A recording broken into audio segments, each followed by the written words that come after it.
الفلاحة مشتاق وقتلني الشوق، والعشق يا ابوي مش بالراحة، لا العاشق ولا معشوق.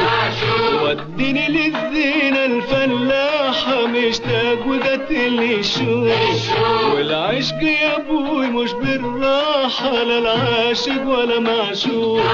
من يوم ما رأيت الفلاحة تخطر في الغيط الفلاحة قلت انا حبيت الفلاحة وسافرت وجيت لي الفلاحة، والشوق دوبني دوب يا مقابل يوم وليلة والسكة الطويلة للي بجهدها الفلاحة هي وولادها الفلاحة تفدي بلادها الفلاحة وتوهب فؤادها الفلاحة لو طنها شمال وجنوب.